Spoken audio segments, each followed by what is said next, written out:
Yes. Dim the lights just a little bit. I can just like Thank you. Right, so let's get started with our board meeting. I will call it to order, and then when Michelle gets back to her seat, we will go through roll call.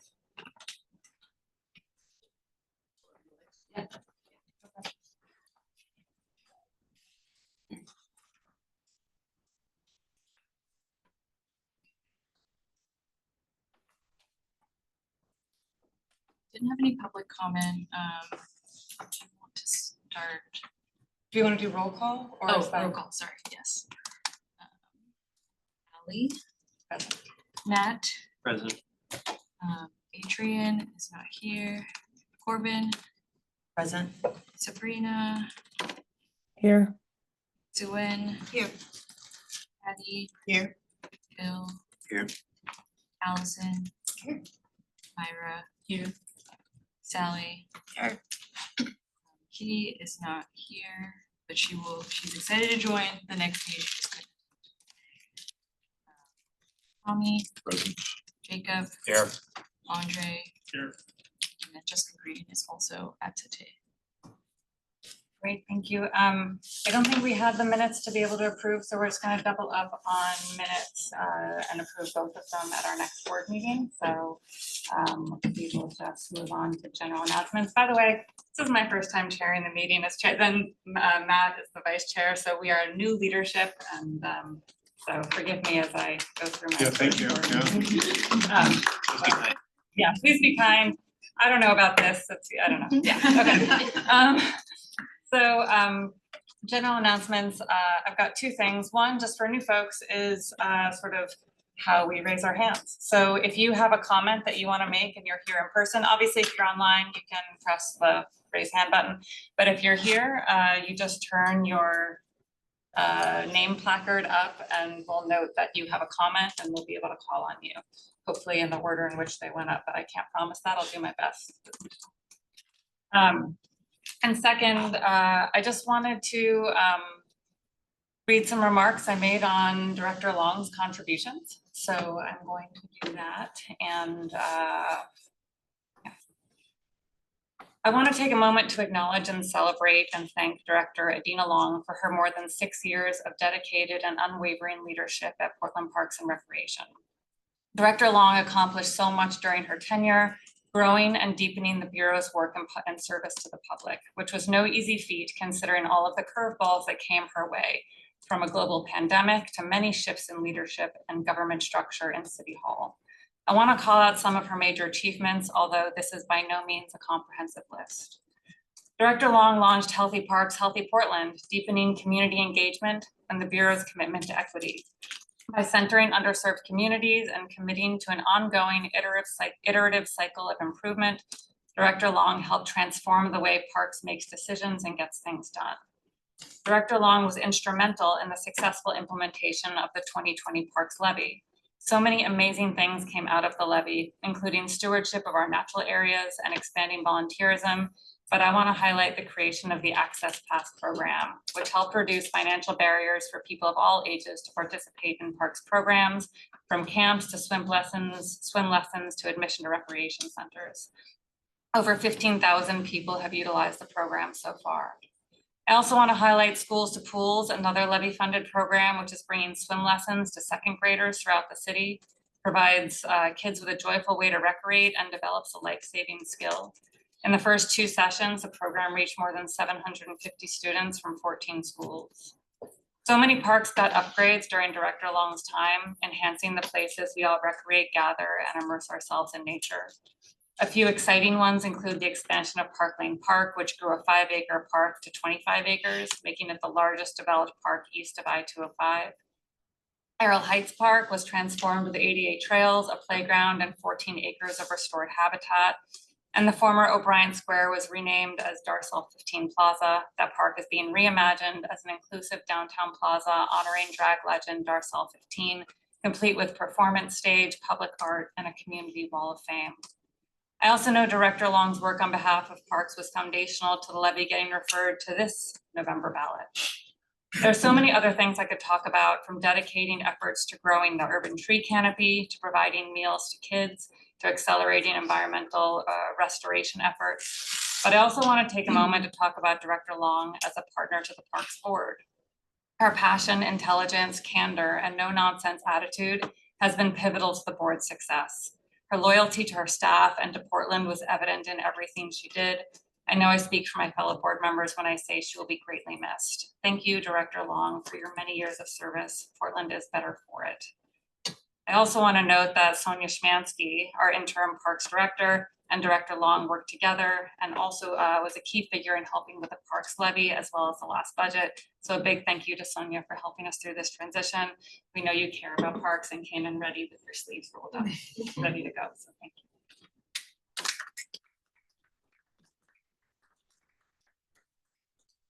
I'm going to add one more accolade to the list.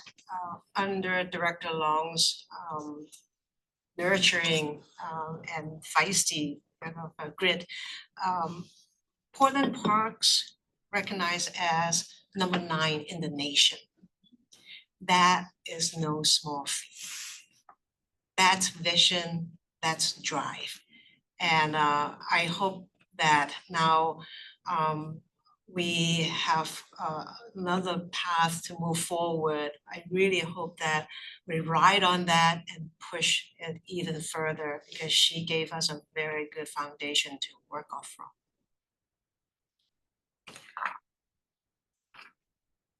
No, actually, since I've noticed, your name cards, we use this instead of raising our hands for our new members.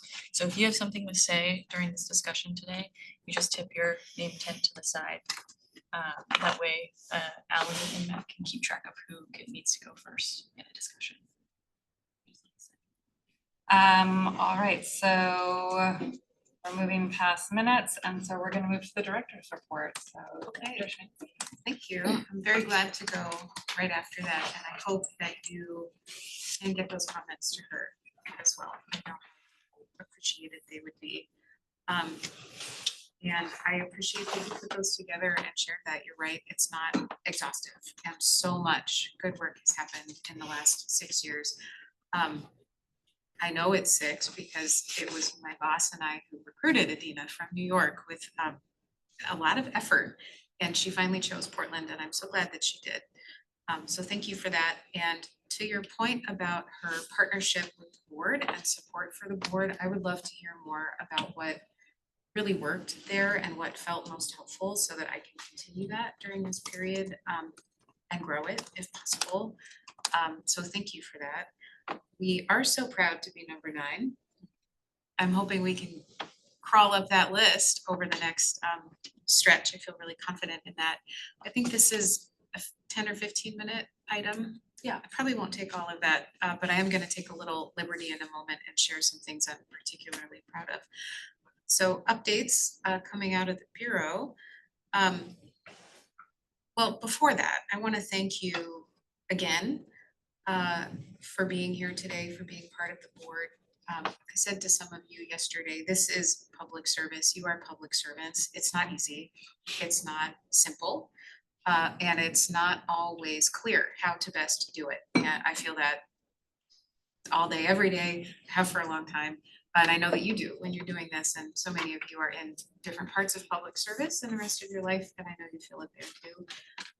So your time here, your thoughtful, deep engagement here is not taken for granted. And you're new, so a lot of you have really fresh legs. Get ready to spend a lot of energy here with the group. And I'm just so looking forward to learning more about your priorities and thinking ahead to the next stretch of work.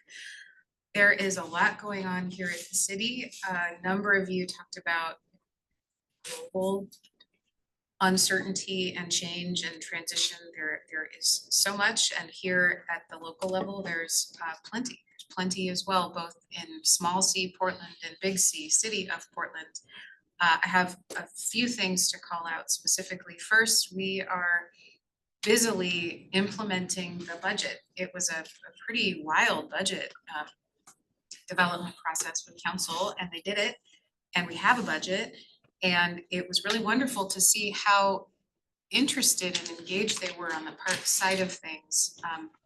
content and specifics aside, they really care and they're really interested and they have strong convictions and perspectives, and those are really good starting places. So it was great to see that.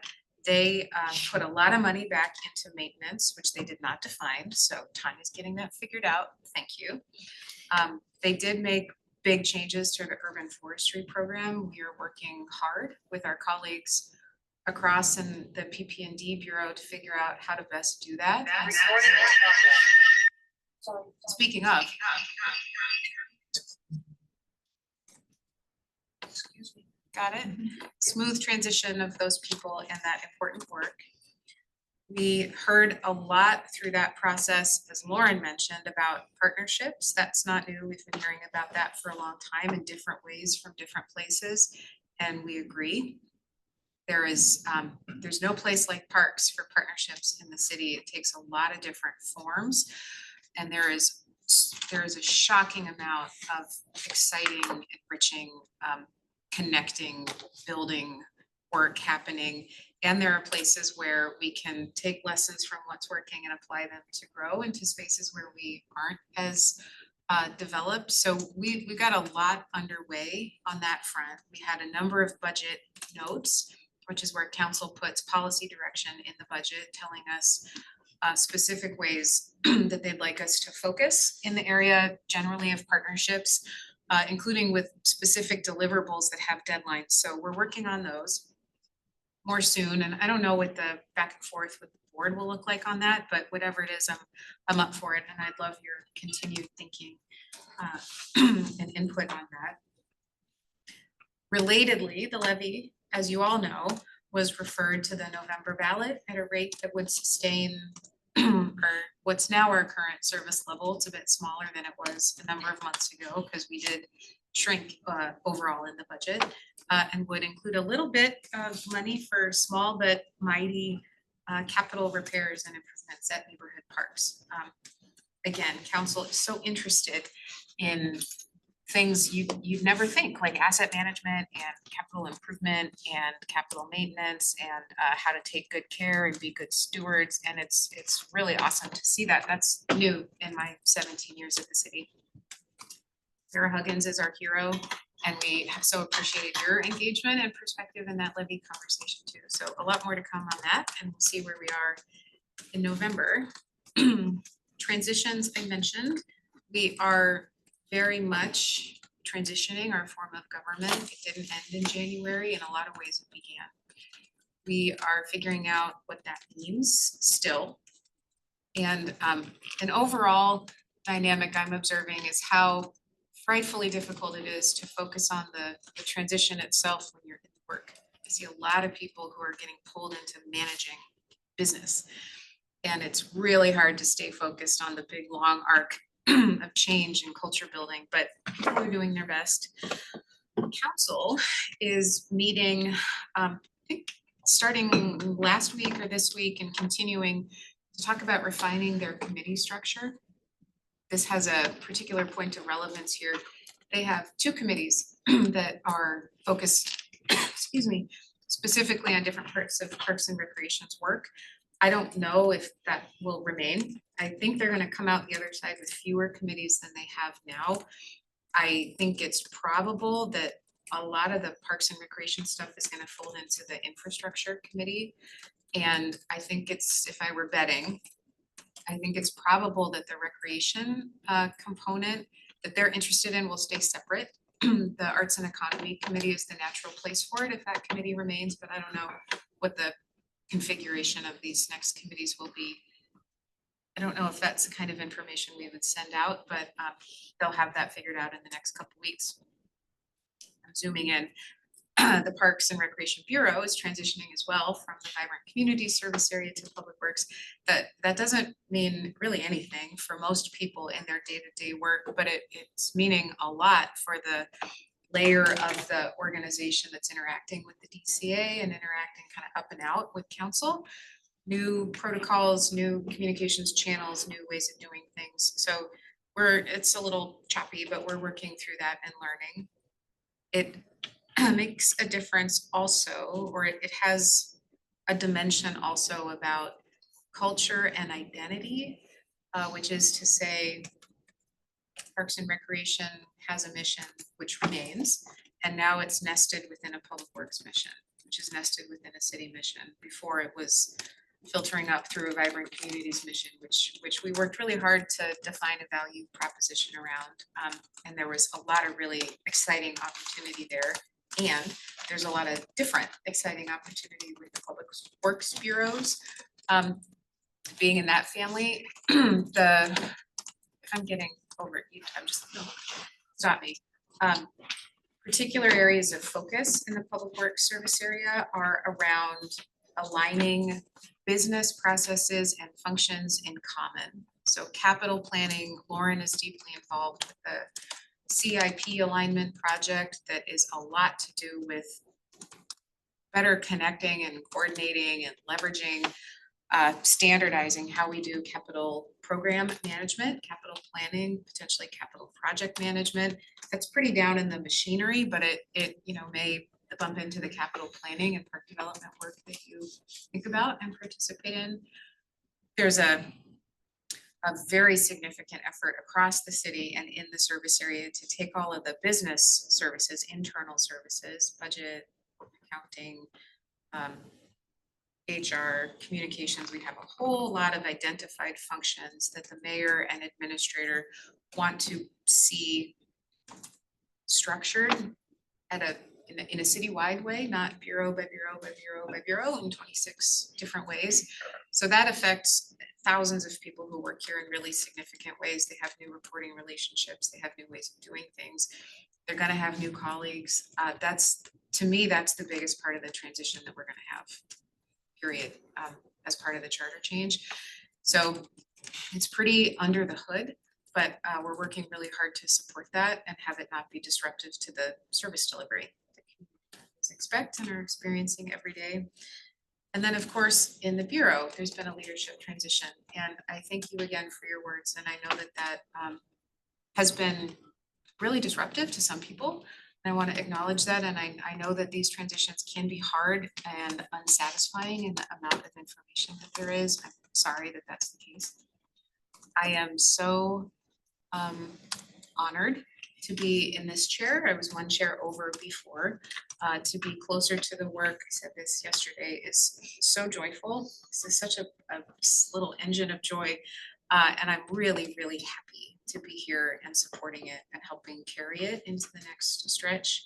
What I understand about the plan is to get that leadership wants to get through the levy decision point in November, understand what size bureau we're talking about, and then do a recruitment around the turn of the year. Those take a while. I anticipate that if that is how it plays out, there will be a permanently appointed director sometime late winter. That's my best guess, but tomorrow is unwritten, so we will all be learning together. Lastly, I'm almost done. There's a lot of change here. If we did, raise your hand if you're less than 1 year old, raise your hand if you're less than 2 years old. This is a very, very new group of people. Some institutional memories leaving. Thank you for your many years of service. And we have a couple of 4-yearers here. So thank you for being here. Thank you for joining. I really want to do everything I can and help support everything we can to help you grow as a group into what you want to be and how you want to be. I loved what Jen said specifically about connecting the Urban Forestry Commission with this board. I don't know how much of that there is, or to the Levy Oversight Committee, but if we can connect dots at that level, I'd love to be part of that brainstorming and spotting opportunities to do that. Do I have a few more minutes? Definitely have. We're really ahead of schedule. We are. Okay, By like 15 minutes. there's an extremely joyful moment I have every week. One of the Public Works service area practices is a weekly report up of events and items of interest. Yes, And- so actually their monthly report now is a compiled version of those. They have it, So they do. so get they to don't see need it. You I'm can gonna blow definitely- their minds with this. You can definitely highlight some of the I'm stuff. gonna highlight what I put together this morning, cause it's hot off the press, and I didn't do the one for this week yet. okay, well, you're gonna hear it here first, and I won't read it, but I'll just tick through the highlights because it is such a reminder of ultimately what all of this is pointing toward in community and in terms of community and visitor impact. A handful of things. So I was so proud this morning to report in that the Bureau was awarded $6 million from ODOT to support the Willamette Greenway Trail Bridge crossing of North Columbia Boulevard, which connects Pier Park to the St. John's Prairie, helping people safely walk, roll, and bike across Columbia Boulevard and completing a major gap in the Willamette Greenway and the 40-mile loop trails. That's huge. $6 million does not easily come by here in these days. Our park rangers partnered with the Friends of Cooch Park to bring a creative, collaborative response to livability challenges in the park, which was a successful Games in the Park event visited by more than 50 community members who did giant Jenga, giant Connect Four, and a lot of cornhole with members of the park rangers team and the Portland Police Bureau. After a Thursday evening social hour, our Parks and Recreation Board annual retreat is happening all day. This year's group includes 6 outstanding new members. Staff are working with TriMet to resolve technical issues so design of Old Town Skate Park can proceed, including with the charrette on August 7. Progress on the North Park blocks, its extension continues. This is a big one. Project extends the park to the north by several blocks, beginning with the PNCA block between Hoyt and Gleason. I'm sure you can picture that. This will be the catalyst block between the historic North Park blocks dedicated to the city in 1869 and the future Broadway corridor and Green Loop developments.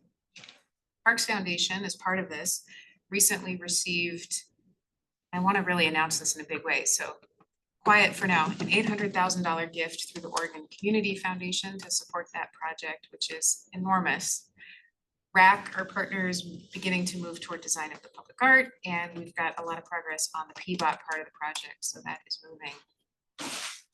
Counselors are enjoying park events and programs, touring parks, visiting free lunch and play, meeting with Bureau partners, and joining exciting new park openings. I just have 2 more. The Park Safety Response Team hosted Improving Safety and Situational Awareness for Parks and Public Works staff on July 30. Couple days ago. This training introduced tools to improve safety and communication in challenging situations in the field, helping our staff stay safe, be confident in difficult moments, and actively contribute to the mayor's top priority of welcoming community spaces. And finally, this was a relatively short week. Transfer of Urban Forestry's permitting and regulation team to Portland Permitting and Development is underway. Our budget office is leading discussion about the budget, and managers in both urban forestry and PP&D are preparing for operational changes and complexities. We are committed to providing the best possible support to this transition. And then I highlighted a couple of community meetings coming up and the Berrydale Park reopening. That's a week. And it's not unusual, and it's just it's not shocking, but it's so exciting on a Friday morning to think about what all of this adds up to. And so thank you for indulging me and letting me read through that for you. Thank you very much. I think you mentioned something yesterday. One of our parks rangers was The wedding. Yes, Yeah. and you have to share that story. We have a picture you could actually put up on the screen. I learned from the mayor's office, don't ask me how they knew, there may be more to the story.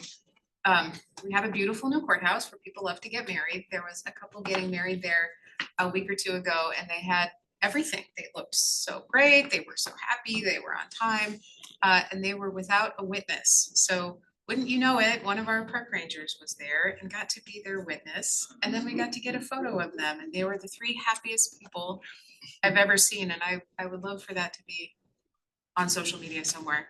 Such a sweet story. Thank you. It is. Tim says it is on social media? Yep. Excellent. Oh, nice. How did it Nice. perform? Oh, it's doing really well. Great. People love it. Easy stuff. Are you? That's my list, yeah, great. Oh, yeah. Thank you for that information. I have two comments slash questions that don't have to be answered right now. I guess they're more concerns. Thinking through our current austerity measures that Portland Parks is facing right now, how are you thinking through the partnerships? One concern that I've had, and I've seen this happen, is the slippery slope to privatization and creating less equity and access and a pay-to-play situation. So I'm wondering, when we're thinking about partnerships and looking at new revenue streams, how are we protecting the public part of our public parks? You may not have an answer right now, and I absolutely understand that. But that's something I'm concerned about. Can I, one thing to that, I actually spoke to Kelly Torres about that last night, and it's a conversation topic that came up. It's also in our parking lot to go on a, as a board meeting subject, hopefully this fall, before the KPIs for the levy are situated, but because I had the same concerns with you about privatization, like Crystal Springs. And a lot of it is also partnership on, like, Nike pays for a basketball court, so not necessarily, the partnership angle is not necessarily a pay model, but also how you're getting businesses and others within Portland to contribute infrastructure and other pieces to it. So that was interesting. And for also me. questions around branding, you know, how have like a target. But it will be, we're gonna talk, but I hope it will be a upcoming conversation. Thank you. Yeah, the other part is, even though we are working at the city level and we are dealing with a lot of governmental change, we're also dealing with a lot of governmental change at the federal and even at the state level. And I'm also thinking about, how are we thinking through the rolling back of the EPA, the dismantling of EPA environmental protections, and how that can possibly impact our parks and our and possibly degrade our parks based on some actors that might show themselves later on. And those are the two topics that I'm really concerned about, and I hope the board can think through. And the last austerity measure question is that, even though we're not going to be able to create new parks, thinking about better connectivity through public transportation of our most green natural areas, and making sure that folks are able to actually access our parks that don't have cars. So I just wanted to throw those out there. And I look forward to having more conversations about it as we focus on the next year. Just say very briefly, yeah, the EPA stuff is heartbreaking, and I don't know a lot about that or have a lot to offer. Connectivity, I would put that under the banner of partnership too, really broadly speaking. I think that's the kind of leverage, you know, look kind of in the in-between spaces to see what you can do when the straight line of lots of money build new spaces is not possible. And on partnerships, I mean, you hit the nail on the head. That's the crux of it. That's the art of it. The essential balance is between access and, I don't want to set them in opposition to each other, but the financial opportunities of partnerships, particularly when you're looking at different operating models, that's what you have to hold in tension and make sure you get right so that you're getting the public benefit. Otherwise, what are you doing if not? So that's right in the middle of all of that conversation. A lot of it is about sponsorships and donations and other types of partnerships, but the revenue generating piece has been really central for council. And that's a more, in some ways, complex aspect of it. So I appreciate you saying that, because that's the part that we have to think the most about. You know, it's the kind of fundamental parameter of all of it. So thank you for saying that. Yeah, thanks for your presentation. Is there clarity on what cuts will be made associated with the SDC pause? And if not, like, what does the process look like? Who are the decision makers? The guidance giver will be the mayor and administrator. We have a number, like, we know what the foregone revenue is likely to be, according to our modeling and the forecast, it's 25, 6, $7 million over the period of time. And we have a project list, so we could crosswalk and, see what a $27 million impact looks like, but we don't have guidance about how to prioritize. So we have not been able to do that in a more constructive way, productive way so far. There are big things on the list that are extremely high profile, that are highly anticipated by community. They include the North Portland Aquatic Center, the Old Town Skate Park, Darcel is one. I think I have a working assumption that we want to protect those timelines and scopes. But again, we're waiting for guidance about how to start doing that. More specific impact work. Public can inform that, those decisions, or is that simply? I don't know. But they're big. That's a big chunk of the program, and those projects being announced in advance it's a really tough spot. I just wanted to say for the new folks, since we have new intern director and new members, I'm just gonna today kind of walk people through agendas and how things work, but essentially with the director's report, you can use this opportunity to ask any questions about maybe things you've been seeing in the headlines or any questions that you have about the monthly report. Like I said, this year or this month, the monthly report format is a little different than what we've been doing before. We're kind of, instead of siloing to different teams, we're doing categories under like programs, partnerships, council engagement, and you will see those headlines in the monthly report this month. And these are from weekly reports that we compile and send over to DCA Donald, who then also shares highlights with the mayor's office, just to give you some context. And then also, yes. By the way, those are categories that I came up with. Because it's how I think other people are looking at the work and how it's kind of intuitively sorted and organized for those people.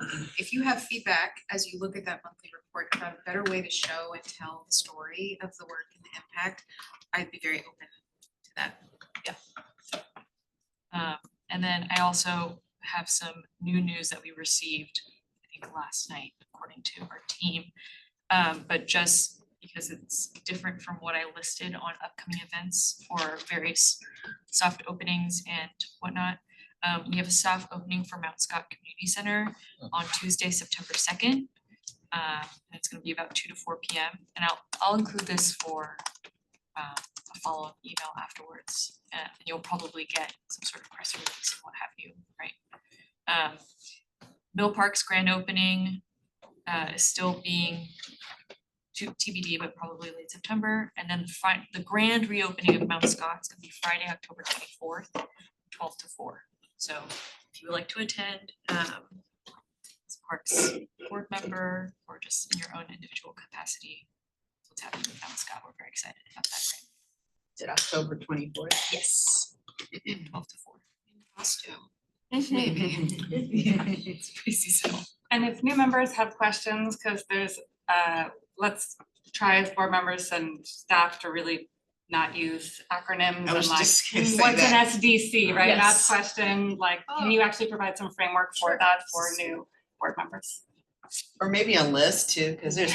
No, there's a I lot do of them have my thrown out. own personal list and someone did request Share me it. to send it, so I will share it out. I'll make a note. of that. PP&D was mentioned earlier, that's the permitting department. I did of say Parks. that. Great, okay. But only once. Good And point. SDCs Good are point. system development charges. Yeah, and that's well, can you, When people build new things in Portland, they pay money for the additional use of the system that the occupancy of those new developments will generate. So you build a house, you pay a little bit of money, it helps us build new parks, make sure there's enough for a growing population. So we bring those in, they're limited to expansion of the system. Maybe there's a asterisk there, maybe not. So generally speaking, they're collected and used to build new parks. They've been really oriented around East Portland in recent years. The largest thing on the next 5-year list is the North Portland Aquatic Center, but they are how we grow the system. And all of these openings are thanks to SDCs. And the SDCs are in question at the moment. And very recently, Mayor Wilson proposed and council agreed to freeze collection of them for the next 3 years as a tool to incentivize new housing development. 5,000 units. 3 years, 5,000 units. Not clear if we get to if we get to 5,000 or, which comes first. That we have fancy modeling that tells us that that will probably mean about 27 million fewer dollars in SDCs. Because these projects are announced well in advance of them occurring, that means a lot of projects out there are on people's minds and they need to be pushed out. Well, many will be pushed out, which you push something out for enough years, it becomes twice as expensive and you're talking about rescoping or whether to do it, so that's significant. Corbin, did you have a question? Yeah, I do have a question regarding the council. I don't have the correct terminology, but the working groups or Committees. the committees, you're saying parks are kind of split into 2 areas. And would that be like infrastructure and programming? Like, I think so, Is that that's what it is? that's how it is now, Okay. the parks part is in the climate resilience and climate land use and resilience committee. And recreation is in the arts and economy committee. It's not a bright white line, it's a little squishy. I think with parks moving into public works, which is mostly in that infrastructure committee, we're probably gonna fold into that for most of the built environment stuff. And I suspect the programming will stay in whatever the arts and economy committee becomes. So the built environment, so it includes like the infrastructure sort of the built environment as well as the ecology and habitat. Yeah. in Portland. Okay. And that was a really neat fit for the climate part of that committee. It's not less so for the infrastructure committee, so I don't know if they're gonna talk about whether that gets picked up and put somewhere else. I'd hate to be spread too thin. But I don't mind that multiple committees have parks on their mind, Thank you. Any additional questions? Yes. A little bit similar to in talking about, so when Director Long was the director, she had many years with different bosses to work with and report to, different commissioner overseeing parks. And everyone had a little bit different priorities. Yep. In the current situation, who do you report to? And it sounds like we may have a little bit of a identity crisis as a board because we can, because we're advisory board, we can advise. But ultimately, the decision is made outside of this group, outside of this bureau. And so how is that going to be able to not kind of thrown to the left field when we thought there's a good kind of direction, and yet the decision makers are actually having other priorities. So there's a lot of maybe 3 steps forward and then 4 steps backward. How can we be more efficient and accountable and be effective mutually? I would say. I have a huge answer, I'll give you the bite-sized version. When charter change was approved, and it was approved by voters in part because of that whiplash of priorities among commissioners, we built a new management structure because we knew we'd be rolling up to an administrator. So the current organizational structure has directors reporting to deputy administrators, reporting to the administrator, Gesundheit, reporting to the mayor. So that's the executive chain of command. And then we have this kind of lateral accountability relationship to council, which sets policy and sets expectations. And to whom we have a pretty significant reporting and accountability relationship, not supervisory, but they expect a lot. I think our charge is to create a value proposition and a vision that's aligned with direction coming down. that we can present in a unified way so that all of those people are kind of looking at the same destination. And then supporting us to get there so that we're not in that in-between with all the layers of 12, right? Plus however many up. I feel very accountable to that. I feel like I'm supposed to make that happen and I'm gonna do my best. And then specific to the board, you have I think by charter, you have an advisory relationship to the director and to council. And now you've got all these other audiences to think about. Based on what I'm seeing, I think committees are an extremely receptive and important and available audience to you, as is Bureau leadership, as will be at important key points, the mayor. That's where I see you most plugged in to most effect, but it's an ongoing, like, learn as you go piece of the work, right? And I think that'll be part of our conversation as we go on about advocacy, and as something comes up, an issue, what's our best avenue at that time to be able to plug in. Thank you. While we're talking about this, can I do a quick pivot? John Roble has joined us virtually in the meeting, and he is from DCA Donna Paul's office. So I've asked him to take a minute to introduce himself and participate in our icebreaker if possible. Oh, where am I? Yeah. Hey, good morning. Can you hear me? Yes. Okay, great. Hi, everyone. My name is John Roble, and I'm the Public Works Service Area Coordinator for DCA Priya Donapal, the DCA of Public Works. Unfortunately, she is traveling to the East Coast to pick up her son from a summer camp today, so she couldn't make it. But I know she's looking forward to connecting with all of you in the hopefully near future. We're only, 1 month into the transition of parks into our service area, and it's been a really good month so far. I feel like we've learned so much, and we all look forward to working with Director Szymanski and her team as we move forward. Back on July 1st, we had a really nice coffee and breakfast event out at the Mount Tabor Parks facility and here in the Portland building on the 8th floor. I was at the one on the 8th floor and it was really great. I feel like I met so many new people that I hadn't met, even though we've, worked in the same building.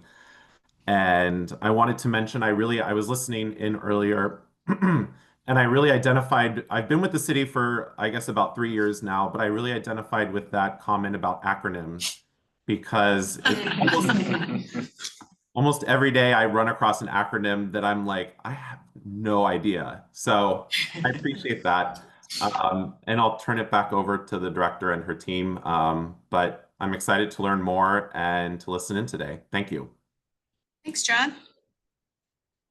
All right, are we good to move forward? I think we're good to move forward. Because working groups didn't meet, oh, sorry. Yeah, and so it's a process question to dovetail off of what Sulen was discussing. Over the last 4 years, because that's my institutional memory of being on the board, we've definitely moved to make this a more open, public-facing forum for community members to talk about park issues and celebrate park successes.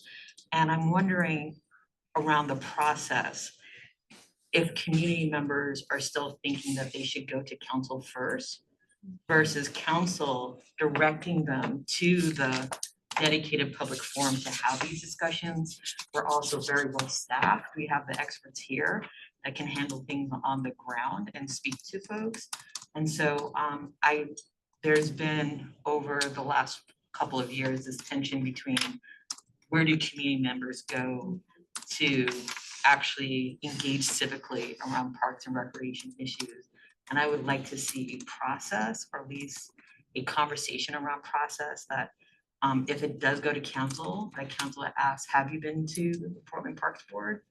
Have you talked to Portland Parks and Recreation prior to showing up at city council? So I just wanted to put that out there, if we can get a process going.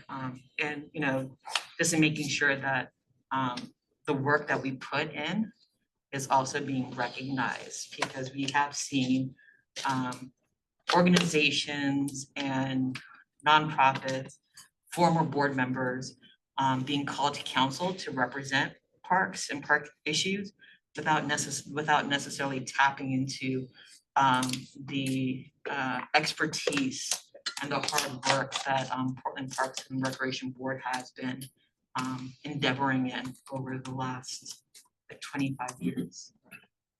Yeah. So I just wanted to put that out there. Picking up what you're putting down, and I'm glad you mentioned it. The door to chambers will always be wide open. I can absolutely help counselors, I can try to help them get into the habit of asking that and encouraging people to come here first or second, if they find themselves in council first. And I think our charge is to make this a really attractive front door, an attractive and known front door to people, so that they come here, they know they can come here. And then help it feel satisfying and like the front door they would choose. So I want to be part of that, and if there's a process conversation. Makes our recommendations stronger to council and the mayor, because we do have that community input and feedback. More this afternoon, I agree with that. I need to get used to looking around. Sorry, I'm really bad at it, Patty.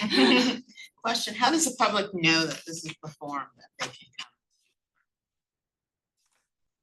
Is it on the website? It is. I want to say there are multiple public, like, if someone has a problem with parks, they can go directly to parks and, right, or directly, like, if there's a camp issue. They do. And they do, Come right? directly. Right. So they can go directly to parks and talk about that issue. They can also come here. I think this is actually a choice location, because you always have leadership in the room. So if you want to get your comment elevated, it's actually a really beautiful spot for the public to engage. I don't think people necessarily think of it as the most logical place, because they're thinking they go to a park. So I think we've done some work with Tim on that, on trying to improve the communications around that. But I think it is a bit of an uphill battle to get people to think of us, which is why we've talked about over the years, how do we even just do more community outreach as board members to share that information. I know, even like at the local level, I'm at the Ed Benedict Community Garden, and during our first meeting, I talked about it and was like, hey, you can come here. You want to talk about the fence around the community garden? That's a great, So I think it's been a challenge over the years. I think also, no matter what, right, I'm sure council would like it too, if there is a major issue, to go to parks first, whatever that looks like, whether it's staff or board, before going to council about an issue that could potentially be resolved with parks. So I think there's a lot of things that would be helpful in terms of how people go through a process and when something is elevated to council or not, and we can help with that. So I think we can certainly have more conversations around that, and it's been a conversation over the last many years.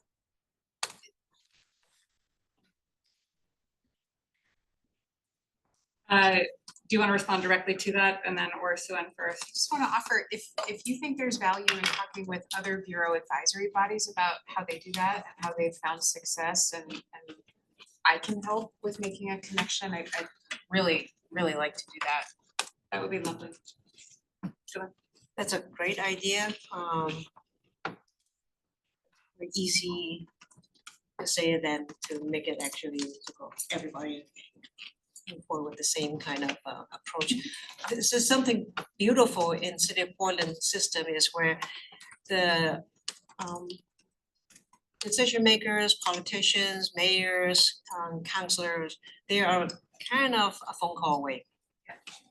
And now we have 12 different representatives, and they all have relationship of the people who want to have their ears. So a lot of times, I think we have to come up with something that's very very clear and accessible, and also effective. I agree with what you just said. I think the challenge is there are conversations behind the scene where it influences the city councilors and becomes a platform for them to carry that message out without actually considering what this board is able to kind of clarify or kind of bolster. And it's a larger conversation, but I think we need to recognize that challenge and find ways to kind of tackle it so that we are not gonna be blindsided from time to time. I am gonna move us along just because of where we are in the agenda.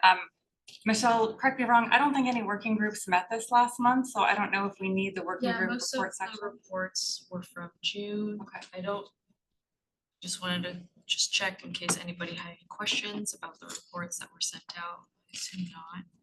And with that, since Jessica's not here, we don't have a Portland Parks Foundation report. Okay, But I know she's doing a lot of work on the levy, keeping things moving forward. I'm sure she'll have a great report when she. I will say that Jessica and I met earlier this week, and we will be, Erin, who has left the board, was the ex officio member of the Portland Parks Foundation board. So she's going to be reaching out to individuals to see if there's interest.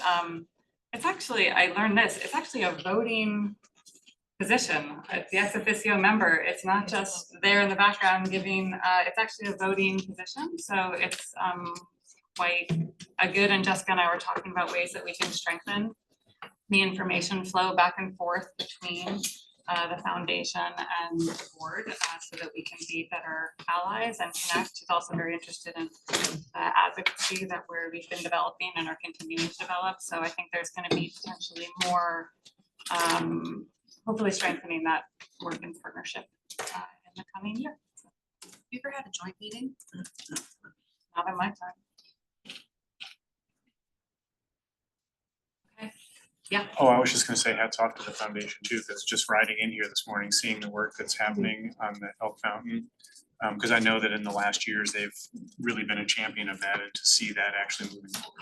You were talking about bringing it back in on a barge. When it's ready, like Portlandia. Like Portlandia. Yeah. Okay, well, without the foundation report, I think that our folks just come in, we're doing the community needs survey. Yes, that's perfect. Jason, I assume that I'm driving. What's that? Do you want me to drive the? Yeah, can you mind? That would be great, yeah. Just 1 second.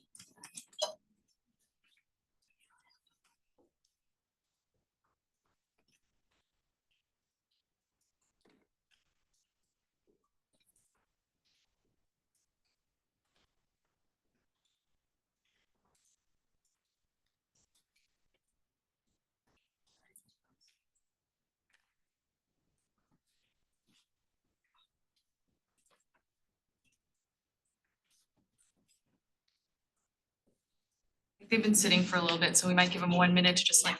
Okay. Do a quick. Okay. Break. Just let me know when they get started. Yeah, absolutely.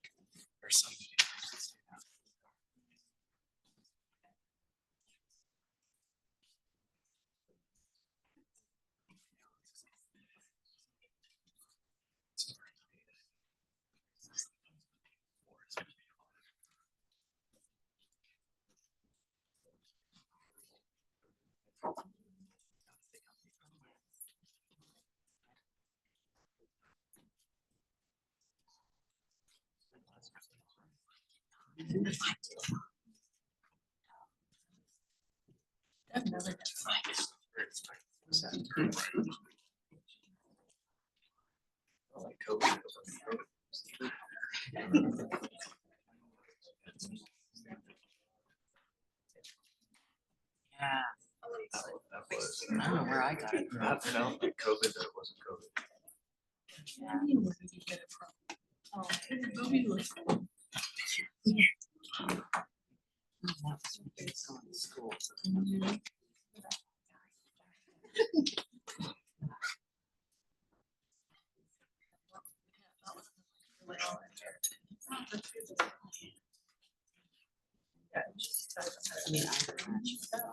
Mom was sick all the time. Did you all have it?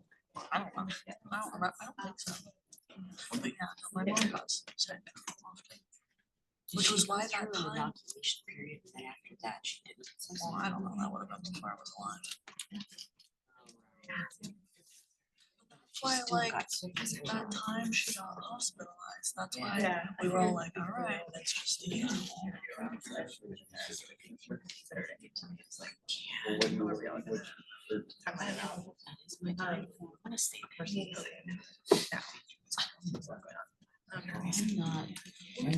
not focused on that.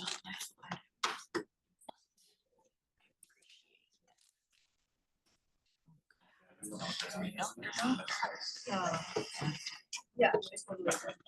That's as far as I go. Just see that how it should.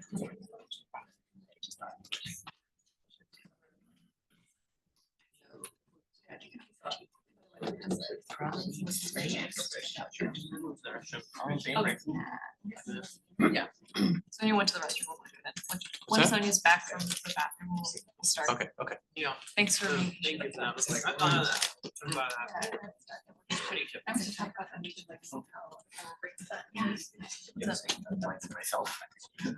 Oh. Sorry. I don't think there's any shade.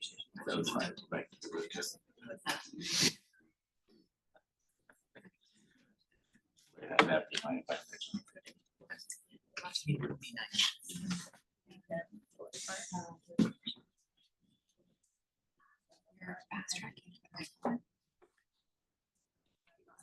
Because of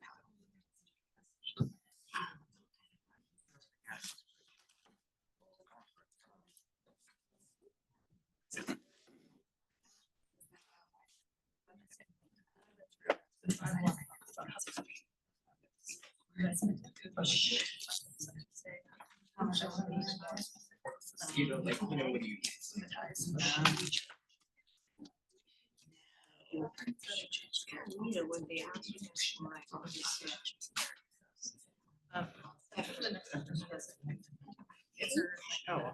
Welcome to my world. They need to. Yeah.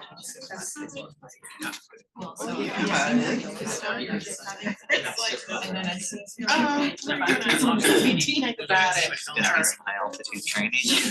So, running away from. We don't work on altitude ski. From like bear.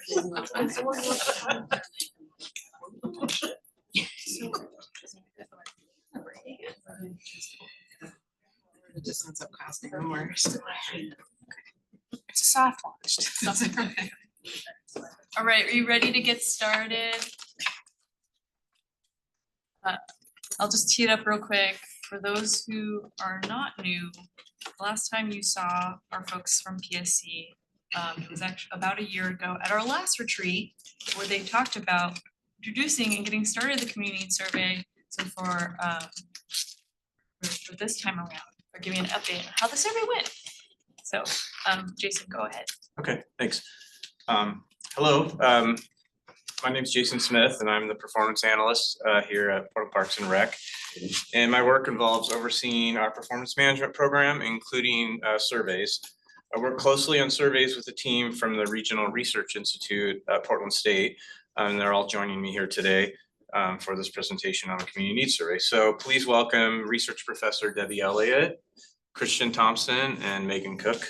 We're going to be splitting the duties here on the presentation. We go to the next slide. So first I want to start out with a little bit of context of how we do this work at Portland Parks and Rec. The following visual provides some background on the many various tools we use to inform our work. So real quickly, the different pieces here include a series of park intercept surveys that we've been doing over the past 15 years, including most recently surveys with Summer Free for All participants, which PSU helped with, and a community center drop-in survey for the customers in our community centers. There are various program-specific surveys happening at any given time at Portland Parks and Rec. We also lean on various community data sets from Portland State Population Research Center, the US Census, the Trust for Public Land, just to better understand our overall demographic trends and user trends. And then we also have done focus groups in the past, which gives us a more focused and interactive input to complement the survey data. So what we're going to go over today is the community needs survey. And if we can go to the next slide, talk about the project background here a little bit. The community needs survey is a larger scale survey we do every 5 to 10 years with the Portland population. It's intended to be a comprehensive survey with results intended to be generalizable to the entire Portland population. Generalizability is another way of saying that the opinions expressed are representative of the Portland population. The subject matter is broad-reaching and covering things like frequency of park and community center visits, park amenities, preferences, parks and community center quality, as well as quality and programming preferences within our recreation programs. So we have a long history of doing this survey. So some of the questions have been repeated over time, and we'll make some notes as we present the results to you about that. Any trends that we're seeing. Next slide, please. I want to talk about the survey goals a little bit. The goals of this project have included, first of all, providing information about community preferences related to park and recreation services. Evaluation of services related to things like cleanliness, maintenance, safety, and overall quality. And this is information that we use to update a set of performance measures we track in our actions and results performance measure program. We also gather various demographic data that allows us to assess disparities among different populations in Portland in this survey. Next slide. I want to talk quickly about the project timeline. We started this project in late 2023 and engaged the Parks Board Community Engagement Subcommittee early on, along with significant internal input from our various division managers that are all here today. We came back to the Parks Board a couple times in the process in the development of the survey for review, and then went live with the survey in the summer of 2024, so just about a year ago. Along with mailings, we did outreach to partner groups, and Debbie will go into more detail around the methodology, but we closed the survey towards the end of calendar year 2024. And then this is our initial rollout of the results to you all. First time we've done this. I'm going to turn it over to Debbie now to talk a few slides about the methodology details.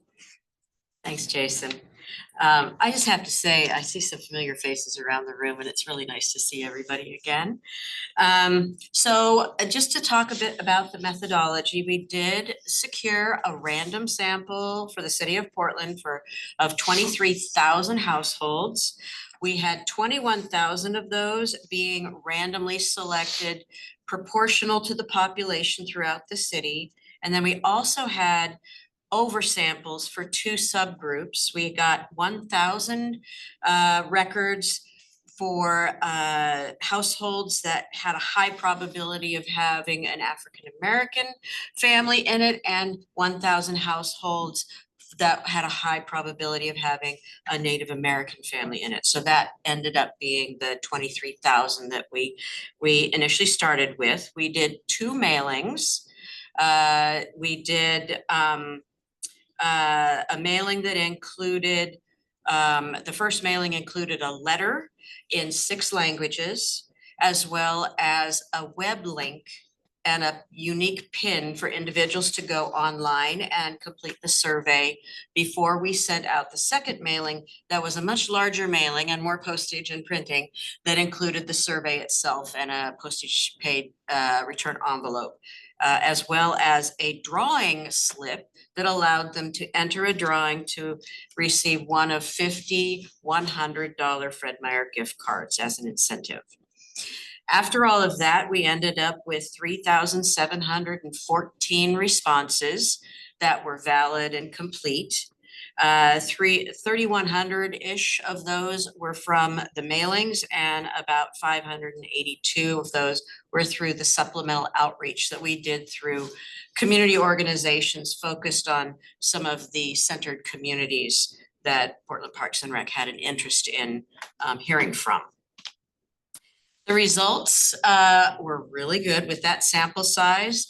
We had a margin of error of about 1.6%.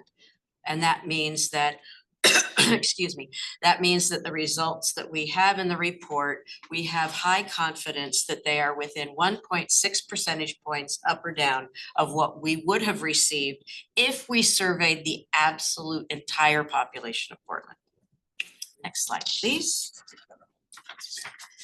Okay, let's talk a bit about how to use the data. So the citywide findings are representative and generalizable to the overall population of Portland because of a number of things, including using random sampling, the oversampling to boost up some of the smaller subgroups, and just a large sample size. So we have high confidence in these findings being generalizable to the full population. You can make comparisons, which we did in the report, and Jason has the data file, so these can continue. You can make comparisons across demographic subgroups with the citywide data. What you should not do is make comparisons across or assumptions about smaller subpopulations or individuals. So for example, we can confidently compare the frequency of park usage across the 4 districts. But what we can't do is go down further and confidently compare different income levels within one particular district. The first one is citywide, the second one is not citywide. Once you go down that far, our confidence reduces in being generalizable and representative of the whole group you're looking at. All right, next slide, please. So there's a few slides here to talk about who we heard from. And in each of these cases, what we've done is compare to the census data for the city of Portland. And what you see here is for race ethnicity. And overall, most of the percentages are quite similar, which is really good. Interestingly, some of the population subgroups, we have a larger proportion in our survey than exists in the overall population. And just a note, there are some not applicable categories there. The census does not include everything we included in the survey. And the other thing is that the census combines into the white subgroup, people who identify as white, Jewish, and Middle Eastern North African. Next slide, please. Looking at income, we just picked out a few of these to talk about. Looking at income, I first have to caution you, the graph was truncated so it doesn't go all the way out to 100%, which perceptually makes the bars look bigger than they really are and the differences look larger than they really are. So look at the numbers, don't look at the differences in the bar graphs, okay? So most of the percentages across income categories are pretty similar. The biggest difference was for the category of $200,000 or more, but that difference was only 5.4%. So I just want you to know that overall, the income groupings fairly comparable to the overall population based on the census data. Next slide. Looking at districts, which I think is of importance to the city. The distribution of survey respondents were within 4 percentage points for districts 2, 3, and 4. The biggest difference we had was for District 1, which was 7% different from the census. Is District 1 the green or it's can't? District 1 are the 2 bars on the far left. Sit on the map. Yes. Oh, I'm sorry, yes, that Jason's head is right in front of the map. So yes, it's East Portland. Yeah. We have gotten to know all the boundaries and everything for these 4 districts over the past year. We've lived with this map for quite a while. Okay, next slide. And then finally, real quickly, looking at education, we had a slightly larger proportion of Portlanders with an advanced college degree, with the difference being 35.8% in the survey versus 21.7% in the census.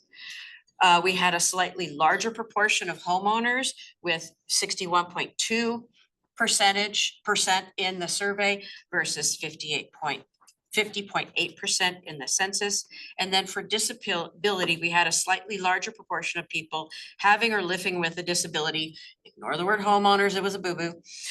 With 18.8% in the survey versus 13.7 in the census. And now that we've talked about all those proportions compared to the census, I want to talk about statistical weighting and the analysis. What we did is we used statistical weighting to adjust for that little bit of over/under representation in our survey sample relative to the population. And we used almost all of the demographic characteristics in that weighting. All of them are listed there. The one demographic characteristic we could not use because the census did not have comparable categories was for gender identity. The census is very narrow-minded about gender identity. Just saying, I'm moving on. And then we used significance testing and effect size to consider those when comparing subgroups. Statistical significance has to do with probability of it being different than what's expected by chance. And effect size is how big the differences are or were. And then finally, the qualitative data was systematically reviewed for prominent themes. I will hand it back over to Jason. Okay. That was a lot, I know, but we really wanted to dive a little bit into that because I think one of the things that I think where the survey stands out and things that we do is just the rigor around it and the approach to detail that the PSU brings to this project. So I wanted to highlight that a little bit. So let's jump into just a quick couple slides on just the key findings. I'm just gonna breeze over these, then we're gonna dive into the details a little more. So first of all, when it comes to parks, key findings, most Portland owners visit a park at least once annually, 96% indicated, while far fewer participate in recreation programs, 32%. The overall quality of parks is highly rated, while the cleanliness and maintenance are rated lower, but still high, with more than 65% rating good or excellent. Respondents moderately to extremely agree that they feel welcome in Portland parks. Safety concerns were cited as the most frequent barrier to visiting parks or natural areas. As far as park features, trees or shaded areas, natural areas with native plants, and open grass areas were the three most important that people indicated. Next slide. As it relates to recreation programs, the overall quality of PP&R programs was rated highly, 72% good or excellent, with slightly lower ratings for community center cleanliness and maintenance. Not similar to what we kind of heard in the parks. Not aware of programs offered, 51% was the most frequently cited barrier to participating in PP&R programming. 23% of Portlanders noted cost as a barrier, which is virtually unchanged from when we asked the identical question in 2017 with a slightly different methodology, but we'll go into that. Safety was identified as a barrier more often by residents of District 1. The vast majority of Portlanders indicated that they did not know about the access discount program that's housed in our recreation division. And then outdoor arts, culture events, fitness programs, and nature environmental education classes were rated as the highest important recreation programs. So this is just a high level and just want to make sure you have these takeaways. So I'm gonna, any questions or anything at this point? Yeah. Jason, Jen, I wondered when holding folks around the programs in parks, were urban forestry programs specified, like neighborhood tree stewards, neighborhood tree teams? No, we didn't have that in that part of the survey. We did have some forestry questions that we worked on with you previously, but it wasn't around the specific programs. I have a question about the 23%.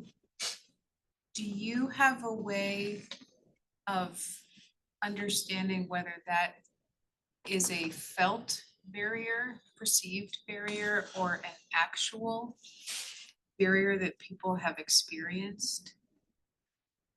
We're talking about cost as a barrier. Because I don't think it is a barrier for 23% of people. And so I'm wondering if that's really about awareness or if it's about, I've tried and it really was a barrier. And like my understanding could be completely wrong. All we know is that 23% of the respondents identified that as a barrier. That we don't know if it's real or just perceived, but we have to assume that regardless of it being real, that's the perception.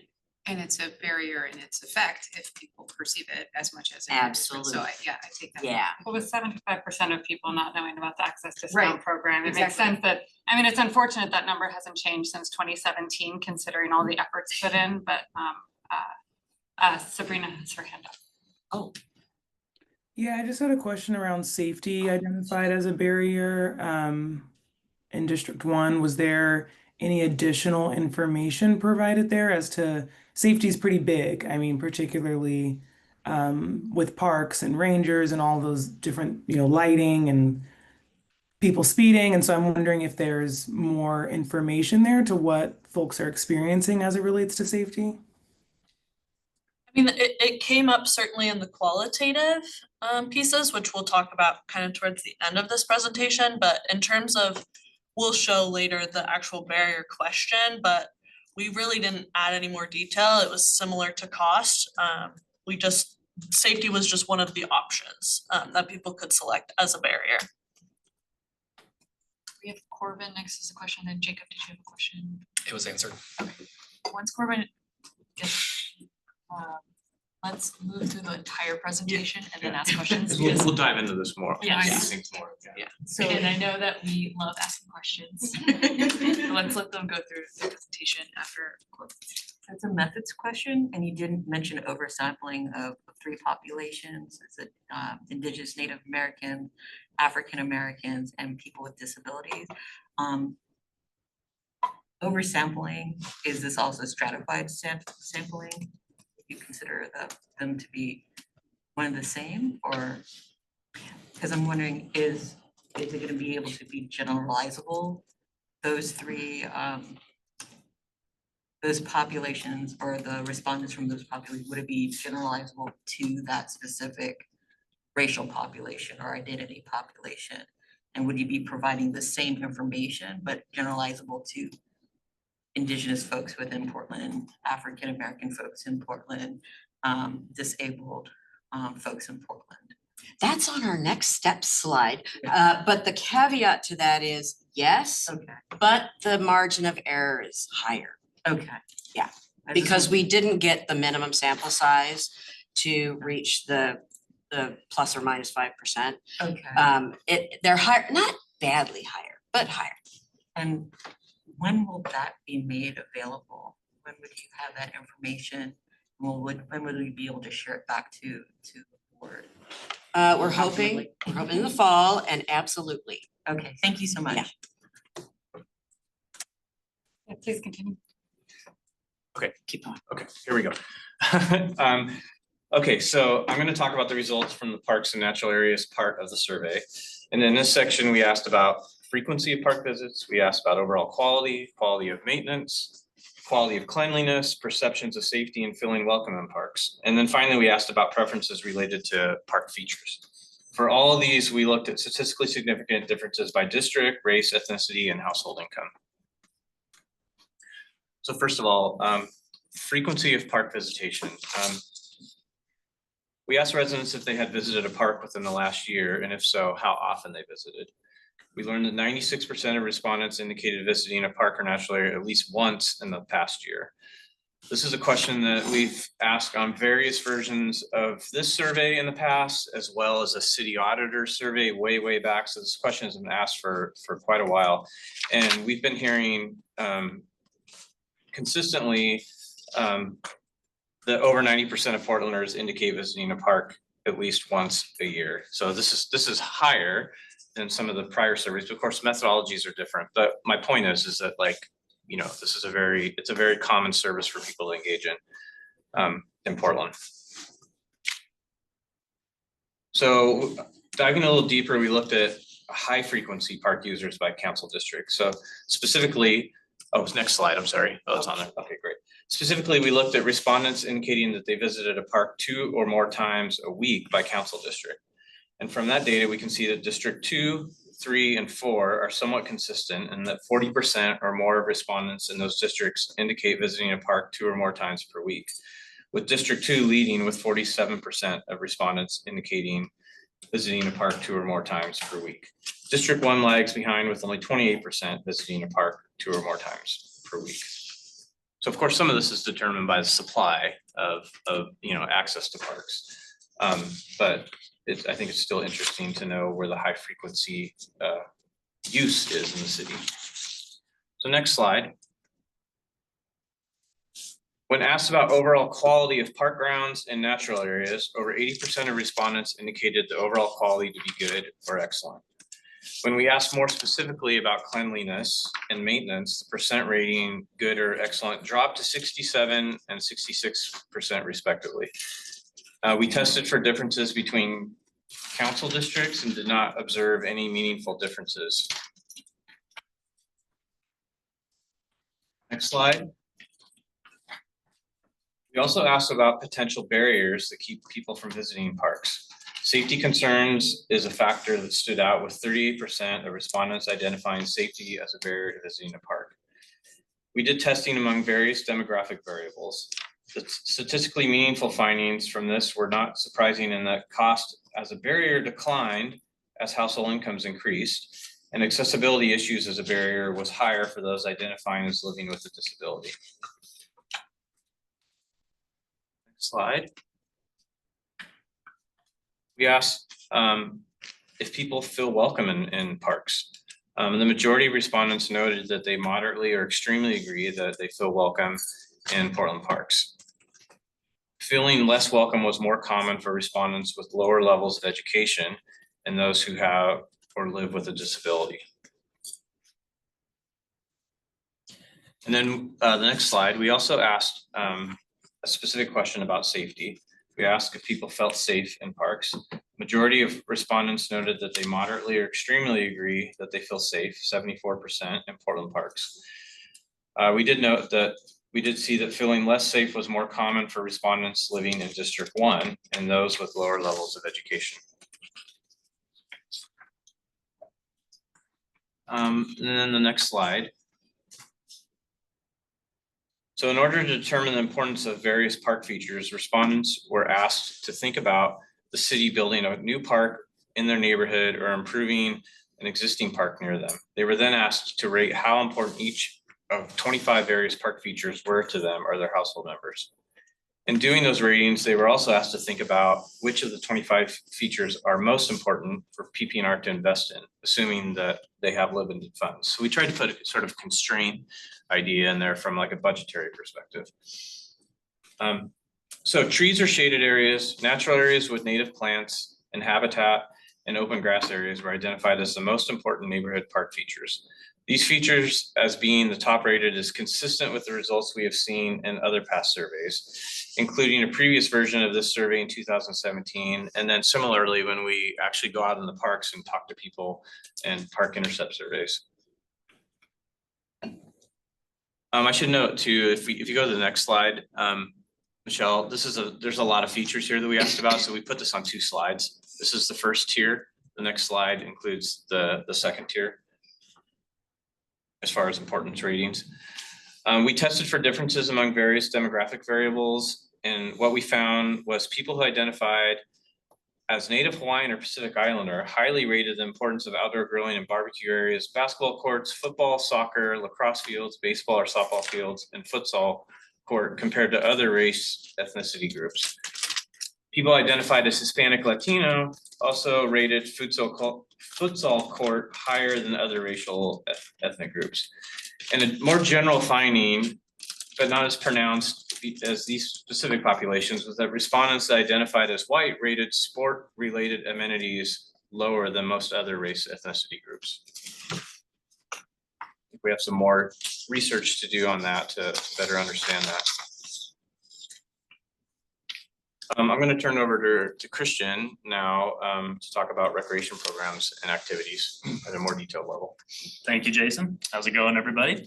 Alrighty, so this part of the survey followed a similar question paradigm to the park section, but now we're gonna dive into questions about quality, barriers, feelings of safety, and programming preferences for recreation programs and activities at PP&R community centers. So that could include recreation programs, sports, and environmental education.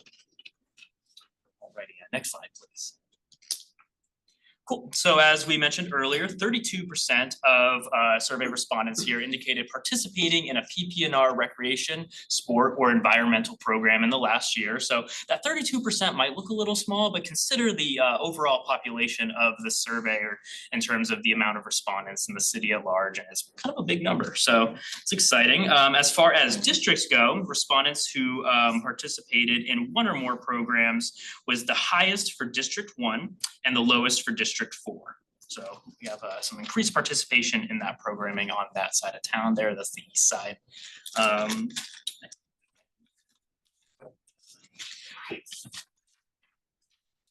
Alrighty, so this question excluded folks who mentioned they hadn't visited a Portland PP&R community center in the last year. So this is just people who have attended, and the majority endorsed good or excellent as far as the overall quality of recreation programs. We see that 72% there. Drops a little bit off regarding the quality of cleanliness at community centers with 64% of the survey population endorsing good or excellent. And finally, we have 62% noting the quality of maintenance at community centers was good or excellent as well. Next slide. Next slide, please. Thank you. Alrighty, so jumping into barriers, the by far and away the most frequently selected barrier was not aware of programs offered. But we see that different groups have different priorities, with cost as a barrier, as we mentioned earlier, being endorsed by 23% of the survey respondents. And that number was consistent with the figure produced by the 2017 survey. Folks who identified as Black or African American throughout Portland, and then folks living in District 1, that's on the east side, reported a higher frequency of safety concerns, and distance from home and safety as barriers were noted as higher, noted more frequently for households reporting lower incomes. So we see the top 5 there, not aware of programs offered, drops off pretty precipitously there to not enough time, distance from home, inconvenient program times, and then finally cost, rounding out the top 5. Next slide, please, Jason. Pardon me. Excellent. So most Portlanders were unaware of the Access Discount Program or Access Pass. So we had 75% of survey respondents noting no to that question. On the other side, though, we have 23% of folks at least know about the Access Pass, with 16% saying yes, but I don't have one, 5% saying I have one and I've actually used it, and finally 2% saying I have one but I haven't used it yet. But if we exclude folks who said they haven't participated in programming in the last year, that number, that percentage figure of folks who know about the Access Pass jumps up to 39%. So folks who are actually engaging in the programming do know about the Access Pass at a higher frequency. It's still low. Still low. Next slide, please. Alrighty, so over half, that's 54.6% of Portlanders moderately or extremely agreed that they felt welcome in community centers. And all of these were examining by various demographic variables, and one that stuck out in terms of statistical significance and effect size was folks who identified as living with or having a disability.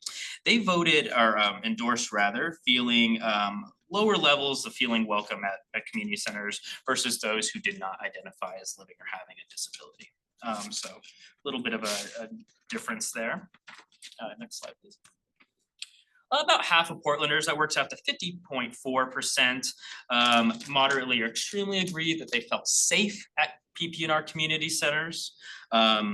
And we didn't have any statistically significant or large effect size differences in demographic groups. Can I just note one thing about this one, and that just so everybody, some context here, that we have a huge not applicable, no answer, don't know, and that's because of a lot of people don't participate in these programs, so that's why that that part of the bar here is so large, and I think when you're hearing numbers like 50% feel safe, I think to take that into context of like a lot of folks are not engaging on this question because they probably feel like they don't know. Thanks for the clarification. Yeah, it is a large percentage. Next slide, please. But it's not as large as the proportion of people who don't go. So there are people also rating these things who haven't gone but might be reporting the safety issue. Haven't gone last year. So jumping into the programs that folks value the most, the top spot is outdoor arts and culture events, followed up by fitness programs, nature and environmental education classes, swim programs, and then finally rounding out that top 5 would be arts and craft classes. But we do see, again, that different groups have different priorities with survey respondents identifying as white, consistently ranking after school, educational preschool, teen programs, and sports classes lower than other demographic groups there. Yes, next slide, please. Next slide. Oh, and that's all for me. That's me. So yeah, just to kind of round out, talking generally about our results, we have a few different marketing pieces, and then I'll also talk a little bit about the qualitative aspects of the survey. So if we can go to the next slide. We start with kind of this overall, how would people be interested in receiving information from PPNR? We specified that they were not signing up for anything, but just theoretically, how would they want to? So we see email and social media as kind of the biggest ones there, and then we have this contingent of kind of more like PPNR specific marketing, I would say, so like the catalog, website information, flyers and brochures, and then online news sources is kind of outside of that, but those were kind of the biggest pieces across the board.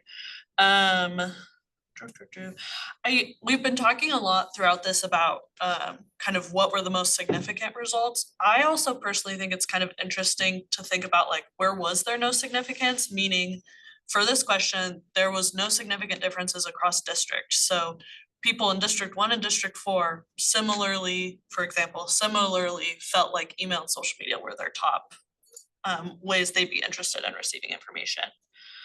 In terms of what was significantly different, participants who identified as Middle Eastern or Northern African selected email even more frequently compared to other racial and ethnic groups. And social media also was higher for people who identified as Middle Eastern, North African, Native Hawaiian or Pacific Islander, and Hispanic or Latinx. Yeah, next slide, please. So switching gears a little bit, they were asked virtually the same question, but specifically about urban forestry. And if people would be interested in receiving information about trees. Oh, one thing I forgot to mention on the previous slide is that there was only 4% of people who said they didn't want to receive information at all, which I thought was pretty cool. So sorry, going back to the next slide. Similarly, still a relatively small percentage, I would say, of 10% who said I don't want to receive any information in any way. And then we see email and social media again as like the top choices, and then online news sources kind of bumped up a little bit for trees. Again, no significant differences across districts. For the different income levels, email and online news sources were slightly more of interest to higher earners, so people earning $75,000 a year or more. And then email and social media were again most frequently selected by respondents who identified as Middle Eastern or North African when compared to the other racial and ethnic groups. And then next slide, please. And then our last question related to trees. I want to make clear the nuance of this question. We were not asking, do they know about urban forestry in general? We were asking, do they know about these two specific contact methods of getting in touch with urban forestry? So the phone number and the email. As you can see, over 80% said no. Before today, I'd never heard of these. And then we have this kind of difference of just 5%, almost 6% said that, yes, they knew about it and they have contacted either that number or that email. And then 11% said, yes, I know about it, but I haven't contacted it before. So that's just about 17% who had any kind of prior knowledge. All right, next slide. So moving into our last little big piece here. There were 6 different open-ended questions in the survey. Most of them, I would say, were pretty like specific. They were more follow-up questions. So for both of our questions asking about quality and cleanliness and maintenance, we had a follow-up after that. So anyone who selected poor for any of those, we asked like, tell us more. And then for our questions about what kinds of park features and what kinds of recreation programs people marked as important, we asked a follow-up that was like, is there anything that we didn't include that feels really important to you? So as you can imagine, like all of those got us pretty specific qualitative information. And then we had one question at the very end that was like fully open-ended. Is there anything else you'd like to say? And so even though we got kind of these like more specific answers a lot of the times, especially for those park feature and program follow-ups, a lot of times it was just a couple of words. But even still, I feel like there were some like consistent themes across all of these responses. Certainly people really value the parks and really appreciate the parks, and sometimes would even be calling out specific employees or specific community centers or specific parks and saying like, I really appreciated this person, or I really appreciate the staff at this place. So that's always really nice to see. And then, yeah, so here's that safety concerns piece coming up in a little bit more detail. Lots of people talking about dogs and concerns about unleashed dogs and feeling like, I mean, we mentioned this at the end, but like wanting there to be more signage and people better understanding that they can't have their dogs unleashed in unleashed areas, or on leash areas.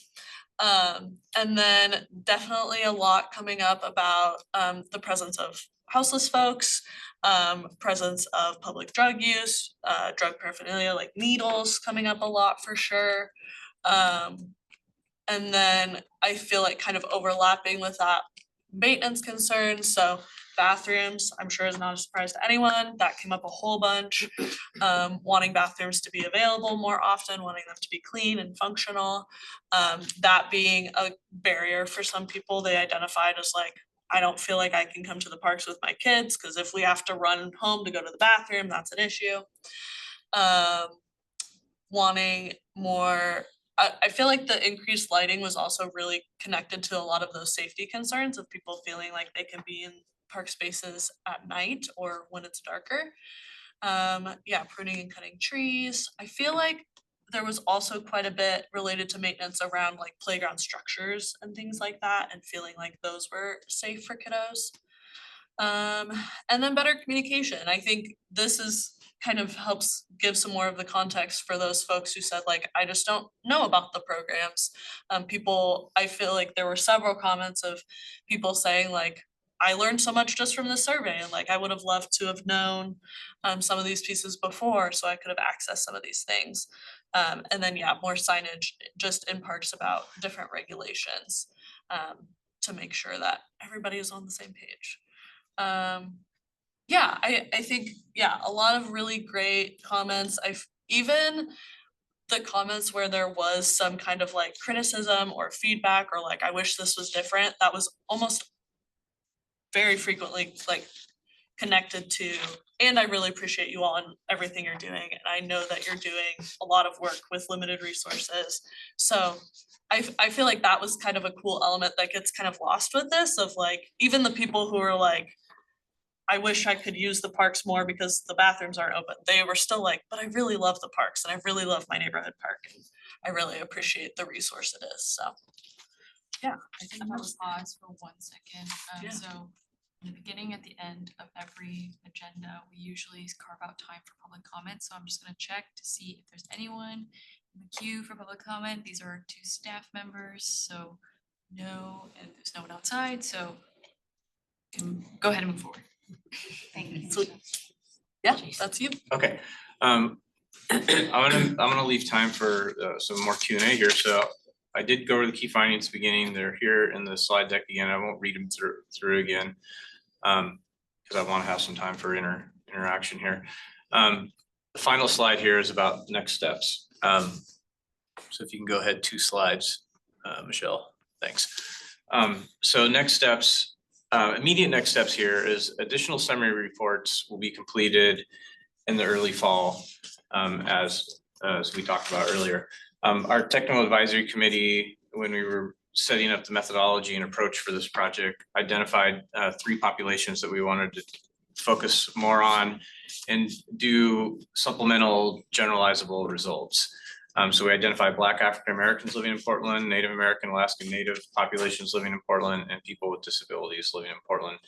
And so part of the contract that we wrote up for this project is for PSU to deliver supplemental reports for those populations, which we mentioned will be getting in the fall, and we can certainly come back to you and talk more about the findings for that. Thank you. So that's it.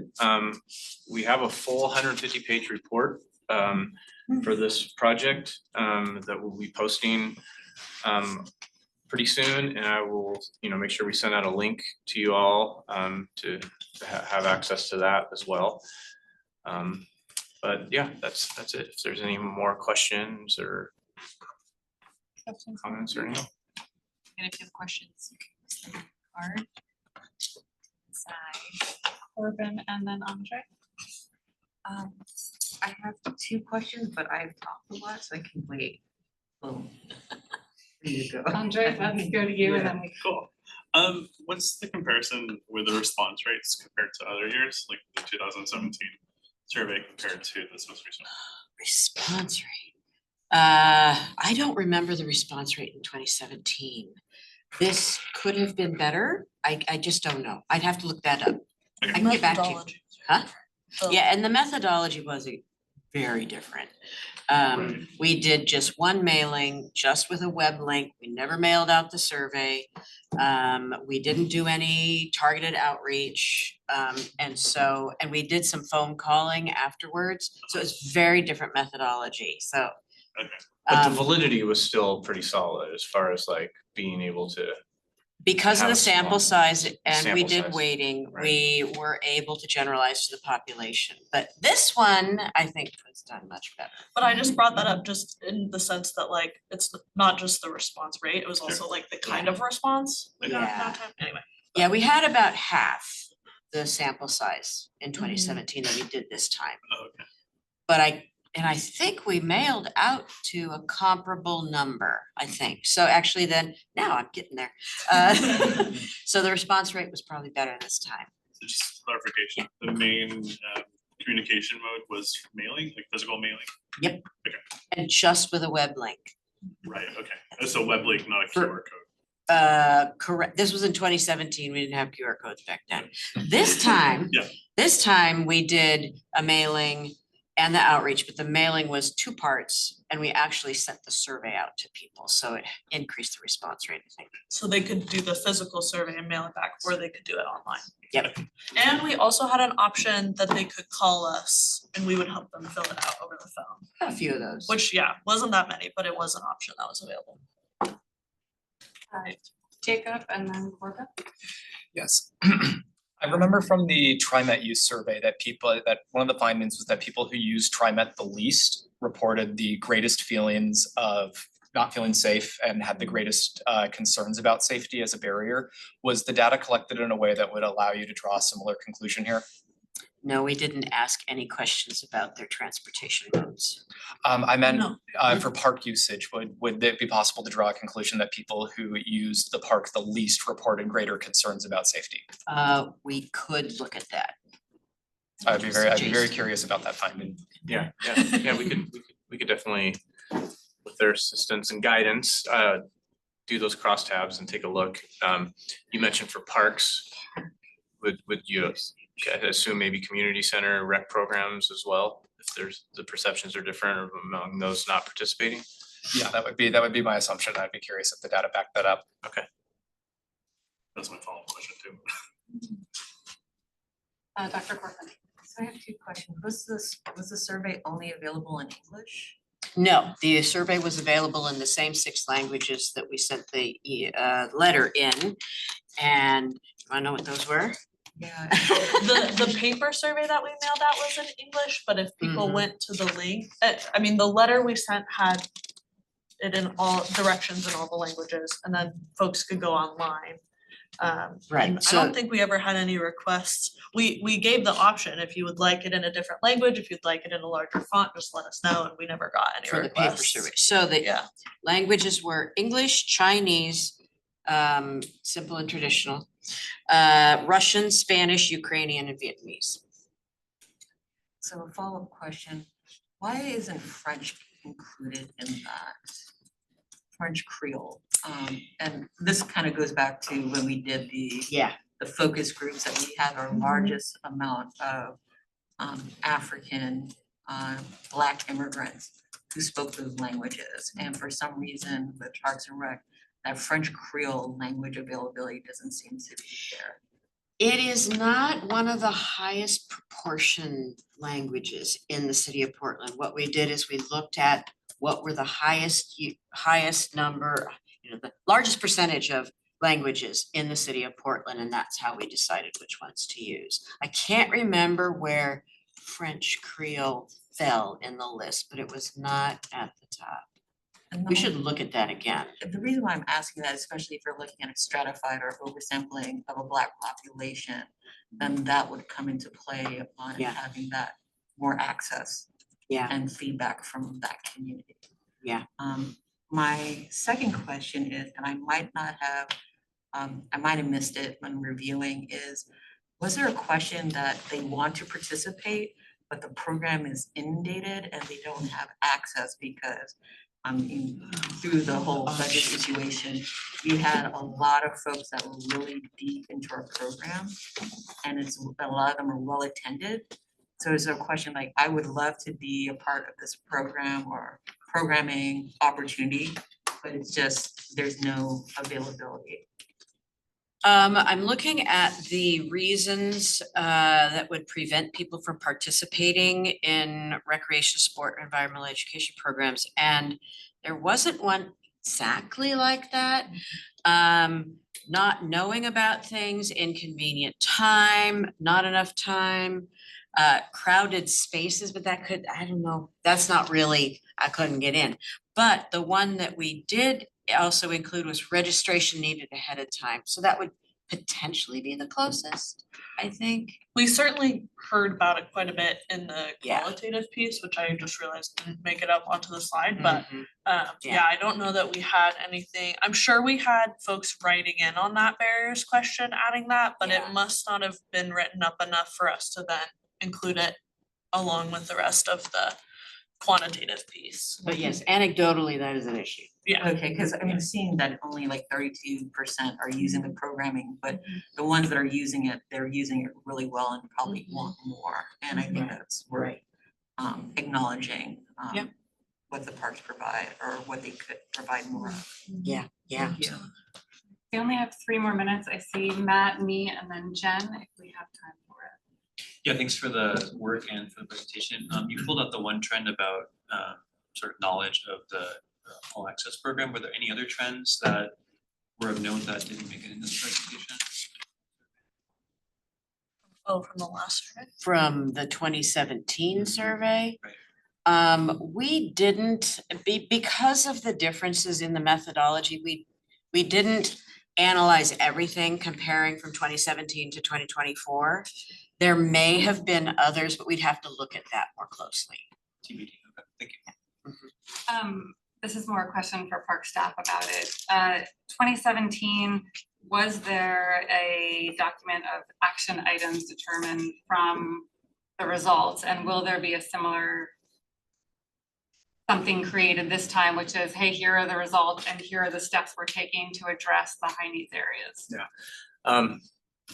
Definitely this time, I as project manager, that's always been an aspiration of mine to be able to do that with this project. We're not quite there yet with, this is our first kind of been drinking through a fire hose with the 150-page data report here, but I think that is definitely something I want to do this time.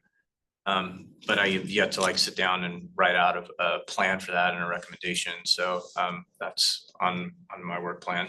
As far as last time, there was not a specific action plan per se, but I know of several instances where people leaned on the report, the crosstabs, the information. I know recreation team was huge in using our findings on their outreach and their marketing approaches last time. So I do know anecdotally situations where the data was used. I know our planning team, our planning manager often would come to me and ask for different, crosstabs on it. But as far as the actual, a documented plan of how we're going to do it, I don't think that was ever done at the time. I think it would be something that could be useful across parks, just so you could see as you go from survey to survey, what steps were taken and did those steps make a difference? Definitely. But, Can I know add we're- to that briefly? Yeah. I'm sorry. I want to do that and I agree with you and I want to maximize the mileage of it so that Jason and folks aren't creating something really robust and rigorous that's over here and it's not feeding the bigger conversation. So to me, the most important part of that is making sure that the story and the work and all that information finds its way into the dialogue that's happening with policymakers and community and decision makers. And it's not in isolation and just, framework 17 that doesn't get really the daylight that it ought to. We're out of time. Jen, do you have something real quick? I don't, it's kind of long, so I guess we'll skip it. I think we have a whole lunch break to jam with the survey people. It's true. If people want to. Yeah, maybe at a future meeting, because it was related to the survey, but I did want it to be something for the board and everyone here to hear. Okay.